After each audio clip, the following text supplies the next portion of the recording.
I was hoping today to talk a little bit about creativity.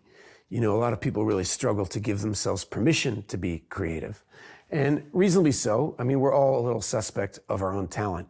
And I remember a story I came across in my early 20s that kind of meant a lot to me. I was really into Allen Ginsberg, and I was reading his poetry, and I was reading, he did a lot of interviews. And one time, William F. Buckley had this television program called Firing Line. And Ginsberg went on there and sang a Hare Krishna song while playing the harmonium, you know. And he got back to New York to all his intelligentsia friends, and they all told him, "Don't you know that everybody thinks you're an idiot? I mean, the whole country's making fun of you." And he said, "That's my job. You know, I'm a poet, and I'm going to play the fool. Most people have to go to work all day long, and they come home and they fight with their spouse, and they eat, and they like turn on the old boob tube, and somebody tries to sell them something. And I just screwed all that up. I went on and I sang about Krishna, and now they're sitting in bed and going, who's this stupid poet?" And they can't fall asleep, right? And that's his job as a poet. And so I find that very liberating, because I think that most of us really want to offer the world something of quality, something that the world will consider good or important. And that's really the enemy, because it's not up to us whether what we do is any good. And if history's taught us anything, the world is an extremely unreliable critic, right? So you have to ask yourself, do you think human creativity matters? Well, most people don't spend a lot of time thinking about poetry, right? They have a life to live, and they're not really that concerned with Allen Ginsberg's poems or anybody's poems until their father dies. They go to a funeral, you lose a child. Somebody breaks your heart, they don't love you anymore. And all of a sudden, you're desperate for making sense out of this life.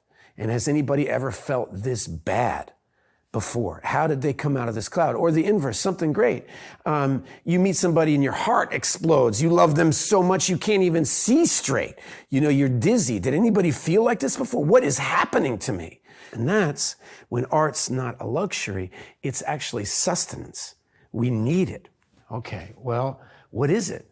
Human creativity is nature manifest in us. We look at the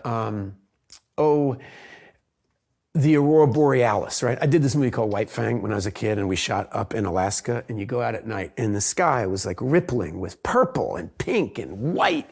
And it's the most beautiful thing I ever saw. It really looked like the sky was playing. Beautiful. Go to Grand Canyon at sundown. It's beautiful. We know that's beautiful. But fall in love, your lover's pretty beautiful. I have 4 kids. Watching them play, watching them like pretend to be a butterfly or run around the house or doing anything, it's so beautiful. And I believe that we are here on this star in space to try to help one another, right? And first we have to survive, and then we have to thrive. And to thrive, to express ourselves, all right, well, here's the rub. We have to know ourselves. What do you love? And if you get close to what you love, who you are is revealed to you, and it expands.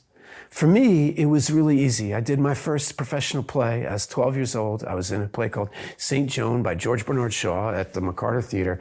And boom, I was in love. My world just expanded. And that profession, I'm almost 50 now, that profession has never stopped giving back to me. And it gives back more and more, mostly strangely, through the characters that I've played. I've played cops, I've played criminals, I've played priests, I've played sinners. And the magic of this, over a lifetime, over 30 years of doing this, is that you start to see that my experiences, me, Ethan, is not nearly as unique as I thought. I have so much in common with all these people. And so they have something in common with me. You start to see how connected we all are. My grandmother, my great-grandmother, Della Hall Walker Green, on her deathbed, she wrote this little biography in the hospital. And it was only about 36 pages long. And she spent about 5 pages on the one time she did costumes for a play. Her first husband got like a paragraph, right?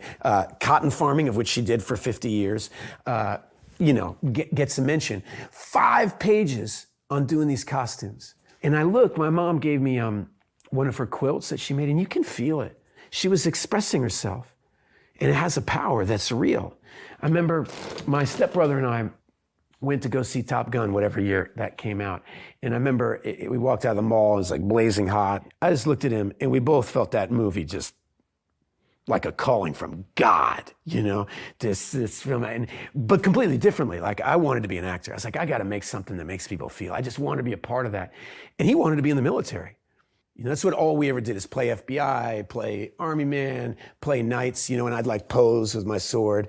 And he would build a working crossbow that you could shoot an arrow into a tree, right? So he joins the Army. Well, he just retired, colonel in the Green Berets. He's a multi-decorated combat veteran of Afghanistan, in Iraq. He now teaches a SAIL camp for children of fallen soldiers. He gave his life to his passion. His creativity was leadership, leading others, his bravery to help others. That was something he felt called to do, and it gave back to him. We know this. The time of our life is so short, and how we spend it. Are we spending it doing what's important to us? Most of us not. I mean, it's hard. It's hard. The pull of habit is so huge. And that's what makes kids so beautifully creative, is that they don't have any habits, and they don't care if they're any good or not, right? They're not building a sandcastle going, I think I'm going to be a really good sandcastle builder. They